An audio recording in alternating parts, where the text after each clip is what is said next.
ब्रह्मास्त्ररूपिणी देवी माता श्रीबगलामुखी चित्शक्तिर्ज्ञानरूपा च ब्रह्मानन्दप्रदायिनी महाविद्या महालक्ष्मी श्रीमत्त्रिपुरसुन्दरी भुवनेशी जगन्माता पार्वती सर्वमङ्गला ललिता भैरवी शान्ता अन्नपूर्णा कुलेश्वरी वाराही छिन्नमस्ता च तारा काली सरस्वती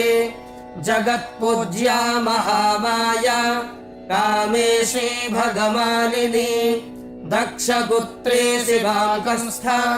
शिवरूपा शिवप्रिया सर्वसम्पत्करी देवी सर्वलोकवशङ्करी वेदविद्या महापूज्या भक्ताद्वेषी भयङ्करी स्तम्भरूपा स्तम्भिनी च दुष्टस्तम्भनकारिणी भक्तप्रिया महाभोगा श्रीविद्या ललिताम्बिका मैनापुत्री शिवानन्दा मातङ्गी भुवनेश्वरी नारसिंही नरेन्द्रा च नृपाराध्या नरोत्तमा नागिनी नागपुत्री च नगराजसुता उमा पीताम्बा पीतपुष्पा च पीतवस्त्रप्रिया शुभा पीतगन्धप्रिया रामा पीतरत्नार्चिता शिवा अर्धचन्द्रधरी देवी गदामुद्गरधारिणी सावित्री त्रिपदा शुद्धा शद्यो रागविवर्धिनी विष्णुरूपा जगन्मोह ब्रह्मरूपा हरिप्रिया रुद्ररूपा रुद्रशक्ति चिन्मयी भक्तवत्सला लोकमाता शिवा सन्ध्या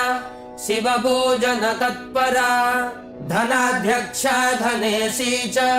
नर्मदा धनदा धना चण्डदर्पहरी देवी शुम्भासुरनिवर्हिणी राजराजेश्वरी देवी महिषासुरमर्दिनी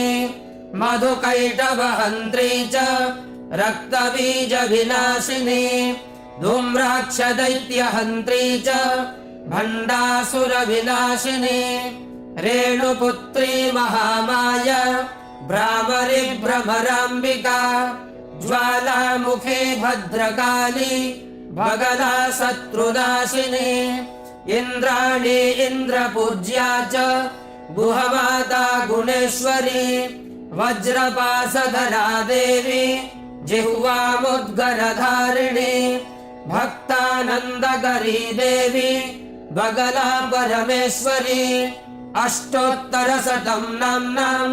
बगलायास्तु यः पठेत् रिपुबाधा विनिर्मुक्तः लक्ष्मीस्थैर्यमवाप्नुयात् भूतप्रेतपिशाचाश्च ग्रहपीडा निवारणम् राजानो वशमायान्ति सर्वैश्वर्यं च विन्दति नानाविद्यां च लभते राज्यं प्राप्नोति निश्चितम् मुक्तिमवाप्नोति साक्षात् शिवसमो भवेत् सर्वसिद्धिप्रदबगलाष्टोत्तरशतनाम स्तोत्रम्।